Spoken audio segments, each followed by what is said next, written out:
Hey everybody, Math Day 84 with Grandma. Here's our poem and riddle for the day. Fall finale.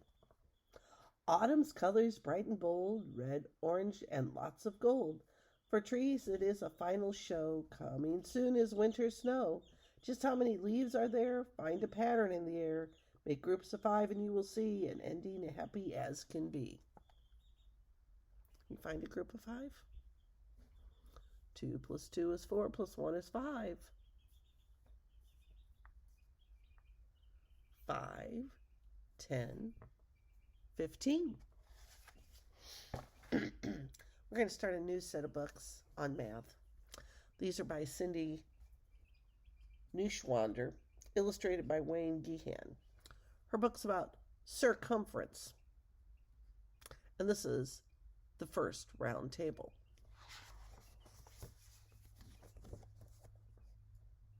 These knights are surveying the land. Surveyors use a lot of math. They look to see where the land is and they can measure distances with their surveying equipment. Our first president, George Washington, was a surveyor. That's how he kind of made his own money.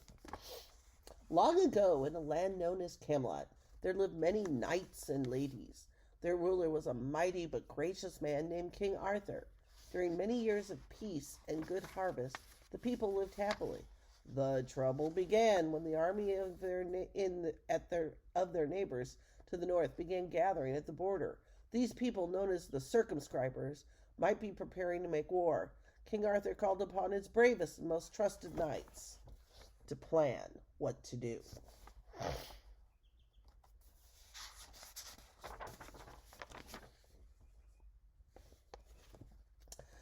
The knights rode as fast as they could to Arthur's castle. Sir Cumference lived nearby, so his family came with him. Sir Cumference was married to Lady Di, who came from the town of Amateur. They had one son, named Radius. Radius was very small and quite young, but what he lacked in height and age, he more than made up with his keen mind and boundless energy. If somebody says you have a keen mind, they say you're being smart. After the first day of meetings with all the king's knights, Sir Cumference sat with Lady Di. "Oh," he groaned, "my throat hurts. I have to shout to be heard at the other end of the long rectangular table. Everyone has to. The king is upset." "Well, why don't you fix the table?" suggested Lady Di. Here's what the table looks like. 20 feet by 5 feet. "How could we do that?" Sir Cumference asked. "Well," said Lady Di, "you could cut the table in half. Look, here is a drawing of the table. It has 2 long sides and 2 short sides. If you cut it in half and put the 2 halves side by side, you have a table with 4 equal sides, going from a rectangle to a square." "Lady Di, what a good idea!" Sir Cumference called for the carpenter, Geo of Metry. Geo began working immediately. The next day, the new table was ready. Everyone commented on the wonderful square shape. However, another problem arose.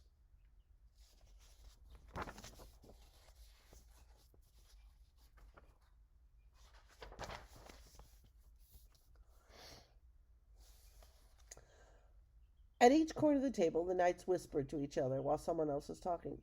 Sir Galahad exclaimed, "King Arthur! How can we meet to discuss a solution when people talk secretly to each other?"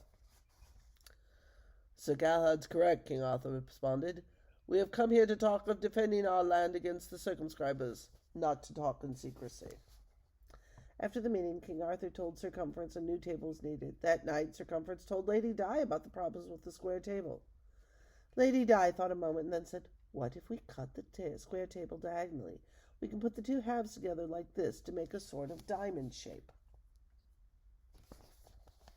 She drew a diagram and said, "The king could sit at one end and you could sit at the opposite, and everyone will be close enough to hear, but the knights will not be in any tight corners."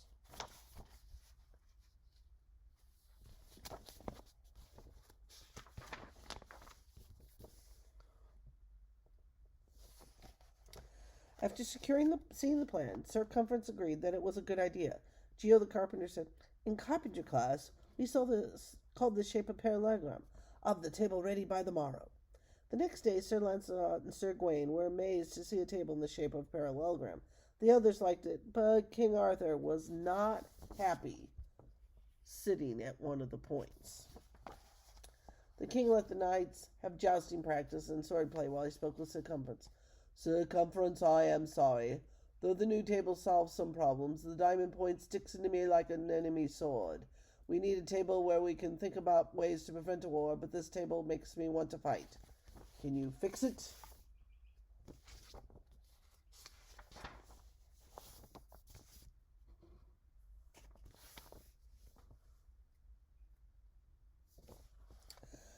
"I will do my best, sire," said Sir Cumference. That afternoon he stood by the field and watched the others joust. It was a beautiful day with blue skies and flags flapping in the breeze. Sir Gawain's flag was blue with a white stuck cross. Sir Lancelot's flag was green with lions, and Sir Tor's flag was green with an eagle. The flags were all similar in shape. They were all triangles. "That's it," said Sir Cumference. "A triangle table."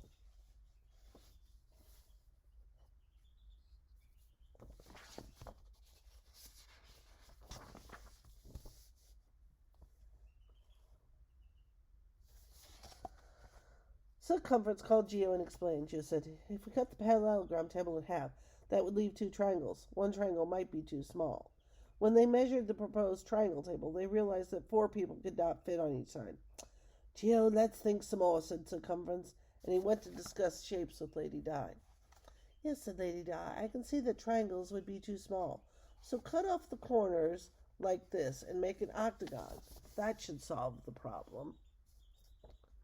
We're taking the parallelogram and then cutting more slices off and putting them back on to make an octagon.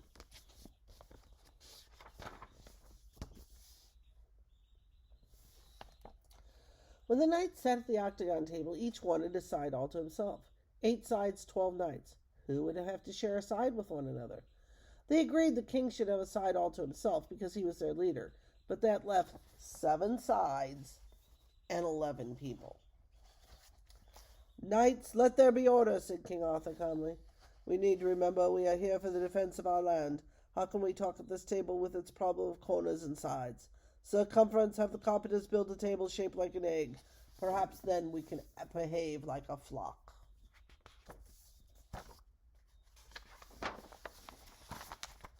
So now they're taking that octagon shape and carving an oval out of it. Sir Cumference drew up a plan for an oval table for Geo. "Oh, this table is going to be harder to build since it has no straight edges," said Geo. "I'll begin at once." When the knights met again, they were all impressed with the oval table. Sir Lancelot suggested they raise their goblets and drink a toast. All the knights raised their goblets, but there was a great commotion from the ends of the table. The knights at the end of the oval bumped into the king as they raised their goblets. No one had enough room. Some of the knights began to argue, and the king shouted, "Stop! All leave me till tomorrow, except Sir Cumference."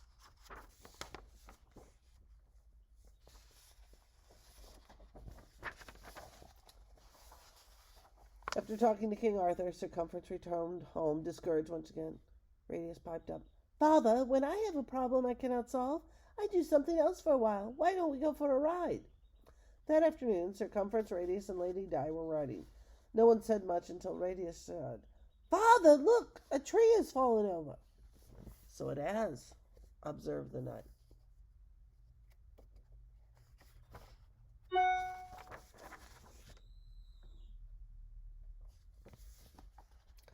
"Don't you see, Father? There's your table." Lady Di got off her horse for a closer look. She stood on her tiptoes and stretched her arm as high as it could go. Her fingers just met the upper edge of the trunk. "It should be big enough," she said. "This part is as tall as I can reach, and the wood seems to be of good quality." Sir Cumference summoned Geo to cut a cross-section of the trunk to make the tabletop. "Leave the bark on the outside edge," he told Geo. "I like its rough feel." Geo and his helpers sawed through the huge tree trunk, and they hoisted the heavy slab into an ox cart, and off they went to Geo's workshop. Geo worked all night building the king's table.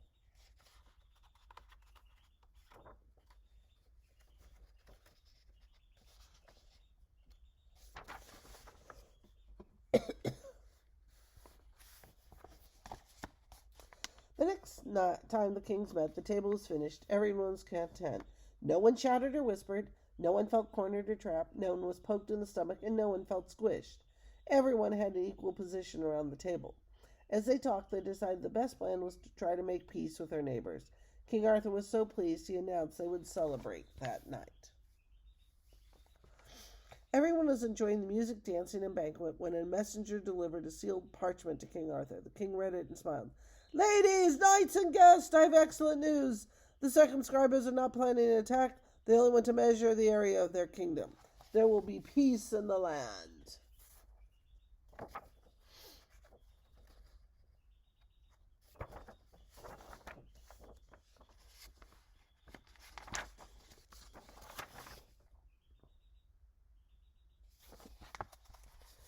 Hooray! Everyone cheered till the king held up his hands for silence. "To honor these knights who gathered at this table in interest of saving our kingdom, let us henceforth be known as the Knights of the Round Table. Let us thank Sir Cumference and Lady Di and their son Radius. They made this round table possible." And everyone cheered again. "Furthermore, because Lady Di of Amateur has reached this equal to the distance across the table, we will name this measurement for her. We will call it diameter."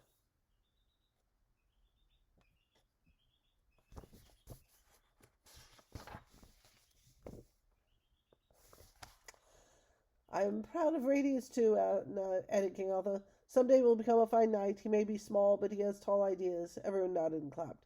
"Let's call this small measurement from the center of the circle to its edge the radius. Finally, let us not forget our clever circumference.